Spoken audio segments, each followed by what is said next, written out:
اللهم صل على سيدنا محمد يا رب صل وسلم دائما ابدا على حبيبي.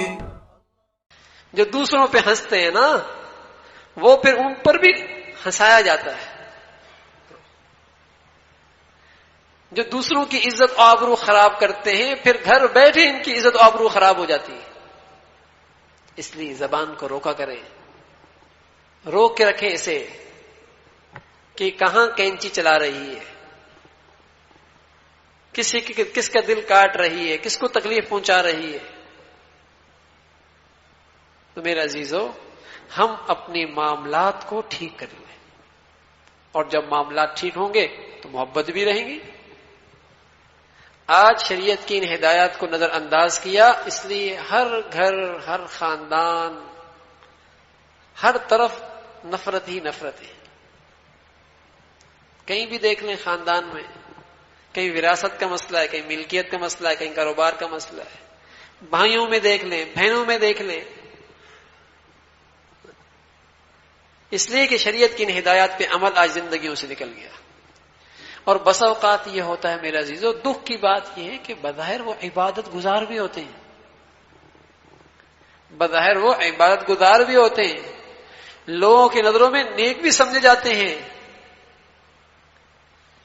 یا تو جہالت کی وجہ سے اس گناہ کے اندر مبتلا ہوتے ہیں, یا پھر بے حسی ہوتی ہے کہ احساس ہی نہیں ہے کہ دین صرف چند عبادات کا نام سمجھ لیا,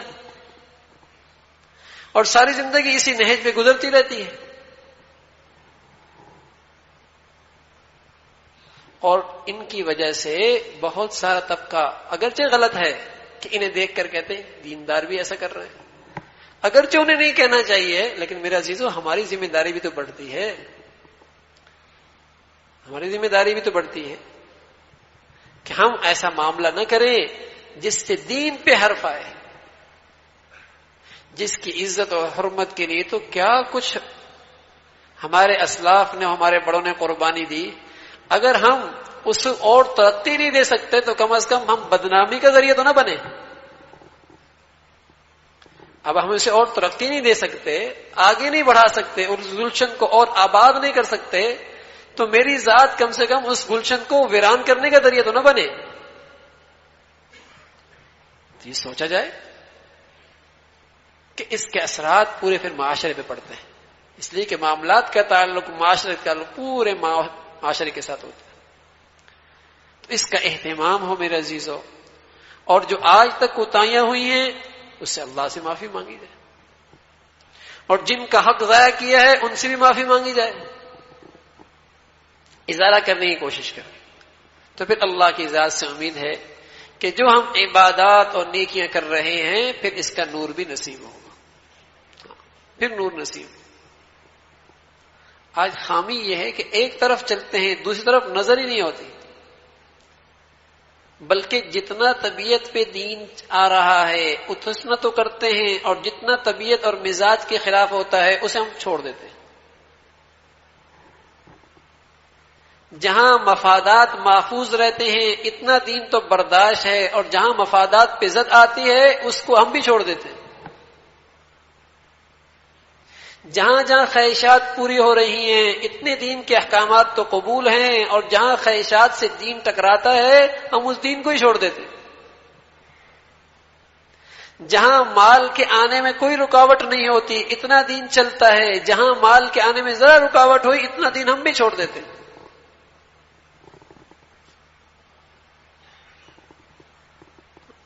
اتنا دین جس سے ہماری خواہشات بھی محفوظ ہوں, ہمارے مال کا بھی تحفظ ہو, ہمارا جسے کہیں کہ جذبات بھی اس میں پورے ہو رہے ہوں, اتنا دین ٹھیک ہے. اور جہاں ذرا سا امتحان آزمائش دین کی وجہ سے آیا اتنا دین ہم نے بھی چھوڑ دیا. وَمِنَ النَّاسِ مَن يَعْبُدُ اللَّهَ عَلَى حَرْفٍ فَإِنْ أَصَابَهُ خَيْرٌ اطْمَأَنَّ بِهِ وَإِنْ أَصَابَتْهُ فِتْنَةٌ انقلب عَلَى وَجْهِهِ خَسِرَ الدُّنْيَا وَالْآخِرَةَ. بالکل اوپر پاؤں لے کے کھڑے ہیں, ان کی نظریں تیز, نظریں دوربین سے زیادہ تیز, خوردبین سے زیادہ تیز نظریں مفادات پر ہیں. اگر مفادات پورے ہو رہے ہیں تو بہت خوش، اور ذرا مفادات پہ زد آئی تو فوراً الٹے پاؤں پیچھے ہٹ جاتے ہیں۔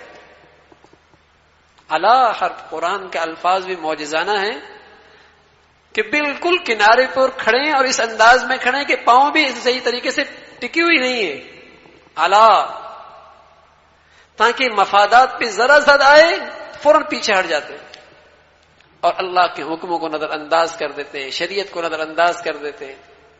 فَإِنْ أَصَابَهُ خَيْرٌ اطمأنَّ بِهِ، بھلا پہنچ جائے، نفع ہو جائے، کاروبار ترقی کرے، اتنا دین ٹھیک ہے۔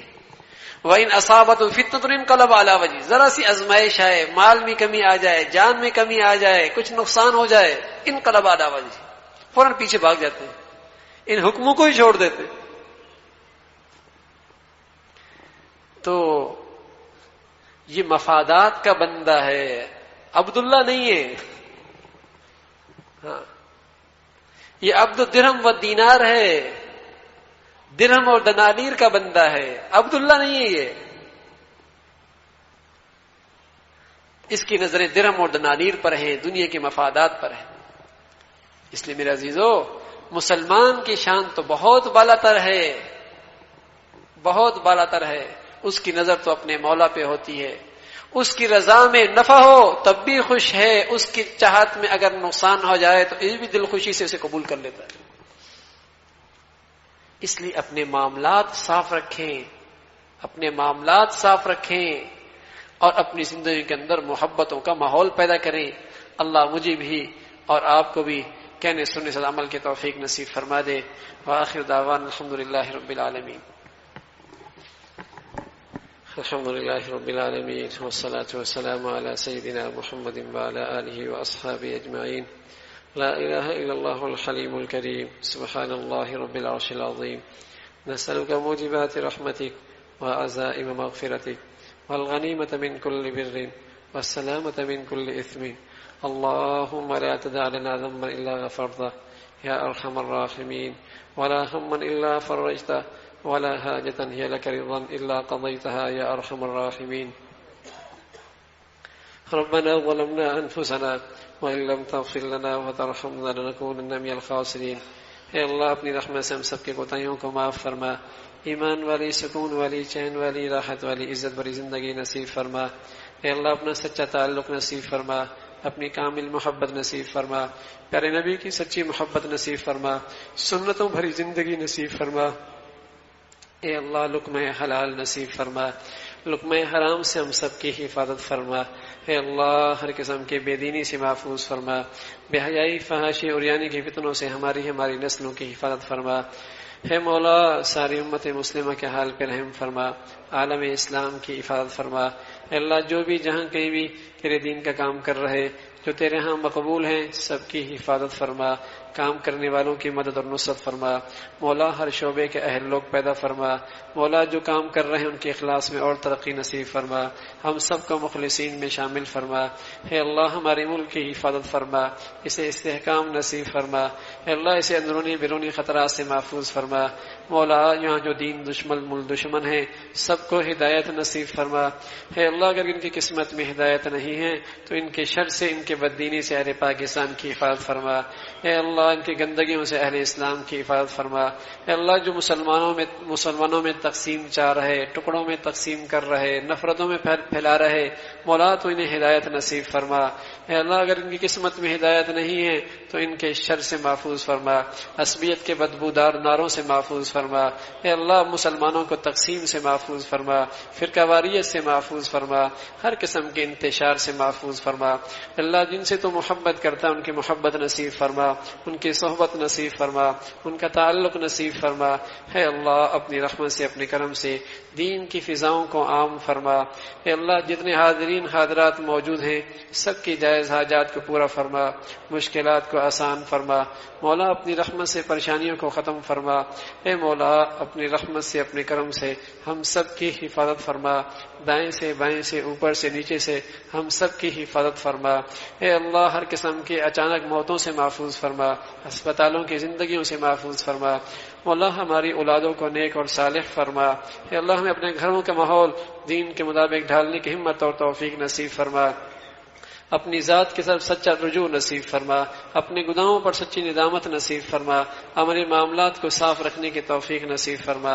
اے اللہ ان دنوں کے اندر اس ملک کو ہر قسم کے بدامنی سے محفوظ فرما، انتشار سے محفوظ فرما۔ مولا تو رحم کا معاملہ فرما، اے اللہ تو فضل کا معاملہ فرما۔ اے مولا ہمارے حال پہ رحم فرما، ہمارے ملک میں رحم فرما۔ اے اللہ اس امت پہ رحم فرما۔ مولا آزمائشوں سے محفوظ فرما دے، مولا فتنوں سے محفوظ فرما دے، مولا ظالموں کے ظلم سے محفوظ فرما دے، مولا بدینوں کی بددینی سے محفوظ فرما دے۔ اے مولا اپنے گھروں کو آباد کرنے کی ہم سب کو توفیق نصیب فرما۔ اے مولا ہماری زندگیوں کو، صلاحیتوں کو اس ملک کے تحفظ کے لیے، دین کی خدمت کے لیے قبول فرما۔ اے مولا اس دین کی اشاعت کے لیے قبول فرما۔